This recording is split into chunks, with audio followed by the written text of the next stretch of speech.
Le temps de la rentrée scolaire à 2022-2023 a été donné ce lundi 3 octobre par le Premier ministre par intérim, le colonel Abdoulaye Maïga.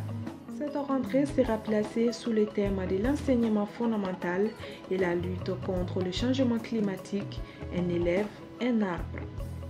En effet, cette rentrée marquera donc le début des cours dans toutes les structures scolaires relevant du ministère de l'Éducation nationale. Ainsi, notre équipe de reportage a fait un tour à l'école privée Keita Fondamentale pour le constat. Le professeur Modibo Keita est à notre micro. Il faut noter que la rentrée des classes a été, n'est-ce pas, effective. C'est lundi 3 octobre 2022.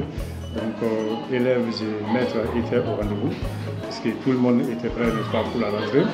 Et cette année, n'est-ce pas, nous devions rentrer depuis, n'est-ce pas, le 16. Alors, la rentrée des élèves a été reportée au 3. Mais malgré tout cela, n'est-ce pas, Madame le ministre de l'Éducation nous a autorisé, n'est-ce pas, à faire la rentrée des maîtres de l'administration, n'est-ce pas, les 16. Ce qui nous a beaucoup facilité, c'est une rénovation et ça a été une très très bonne chose parce que ça nous a permis, n'est-ce pas, de nous préparer davantage et puis, n'est-ce pas, les élèves sont venus trouver que tout est prêt. Donc on a commencé les cours effectivement ce matin avec, n'est-ce pas, la leçon modèle, n'est-ce pas, consignée par le département, à savoir, n'est-ce pas, le changement climatique. Un thème très très intéressant et très important pour notre pays, le Mali, n'est-ce pas, qui est un pays sud-sahélien. Les classes de 9e année ont eu un apport très en géographie et la zone sud-sahélienne. Ça se passe très bien parce que tout le monde est là, les enseignants, les élèves, ils sont au grand complet. C'est l'enthousiasme parce qu'on a l'impression que les élèves même étaient gênés à la maison, vu, n'est-ce pas, la durée des vacances. Quand même, ça se passe très très bien. Les promoteurs des écoles privées, nous avons suffisamment de problèmes de ça, il faut le noter, parce que nous sommes, n'est-ce pas, une école fondamentale. Et une école fondamentale au Mali, c'est, n'est-ce pas, de la première année à la 9e année, où, n'est-ce pas, l'écolage est pris en charge entièrement par les parents d'élèves. Donc ce qui fait que souvent on a des problèmes, parce que l'année se termine souvent en queue de poisson. Au mois de juin, les gens ne payent pas.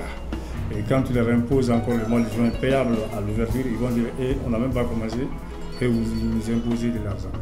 Donc c'est un problème très sérieux parce que ce qui fait que, n'est-ce pas, nos maîtres sont dans une certaine situation de précarité parce que l'argent que nous recevons n'est pas suffisant. En ce qui me concerne, n'est-ce pas, je vois que le paiement n'est pas très très bien fait. Bien, et l'appel que j'ai lancé d'abord aux parents d'élèves, n'est-ce pas, je les invite bien sûr à s'intéresser bien sûr à l'éducation des enfants parce qu'ici il faut que chaque fin du mois, le 5 du mois, qui est le dernier délai de paiement, qu'on renvoie les enfants parce qu'ils n'ont pas payé, vraiment c'est pas bien pour un chef de famille, n'est-ce pas, comme moi.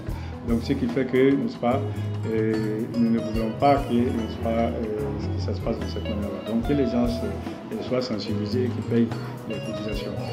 Donc, pour les départements, peut-être qu'on arrivera à ça un jour si le Mali, n'est-ce pas, peut subventionner aussi l'école fondamentale.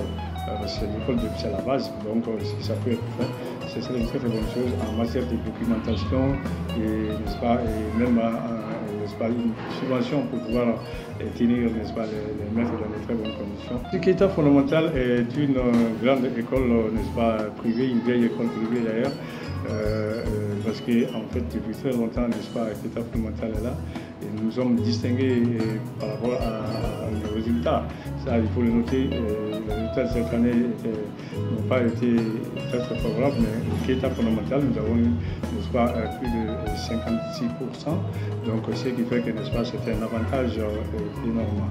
Bon, et cela c'est dû aux enseignants, leur, n'est-ce pas, dévouement, leur abnégation, mais aussi c'est dû bien sûr à nos structures, parce que nous avons des clubs comme le club scientifique qui est constitué d'élèves, et puis quand un maître n'est pas là, il y a le meilleur élève, n'est-ce pas, en mathématiques qui prend la craie et puis qui forme les autres, n'est-ce pas, donc qui fait les exercices. Et ce genre de club, n'est-ce pas, qui existe, n'est-ce pas, nous aide beaucoup, ce qui a fait que nous avons des très très bons résultats. n'est-ce pas, scolaire. Parce que dans chaque classe, il y a, n'est-ce pas, un prof titulaire, donc les élèves, on a quand même des élèves récalcitrants qui sont pas, voilà, qui sont impolis, mais généralement ceux qui viennent d'autres écoles. Et puis, il y a aussi des problèmes de cotisation. Souvent, quand les parents ne payent pas et qu'on dise à l'enfant d'aller chercher l'argent, souvent il y a un problème, parce qu'il y en a qui sont hostiles à ce genre de propos. C'est pourquoi nous lançons un appel aux parents d'élèves pour qu'ils payent. Ce n'est pas de leur faute, hein, ce n'est pas de la faute aux enfants.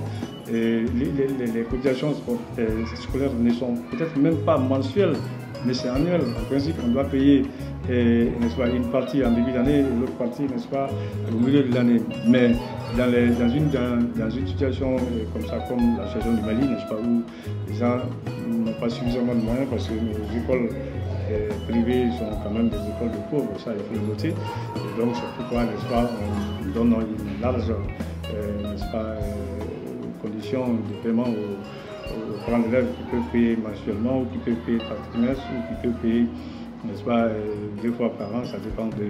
Donc, mais quand même, la condition est qu'à la fin du mois de 5 déjà, il faudrait que ça soit payé parce que c'est le salaire des enseignants. Et surtout, n'est-ce pas, vraiment, avec le chômage, avec la précarité, alors nous avons l'obligation de mettre nos enseignants aussi dans les bonnes conditions de travail. Rappelons que cette rentrée des classes 2022-2023 intervient à un moment où le Mali fait face à plusieurs formes de crise.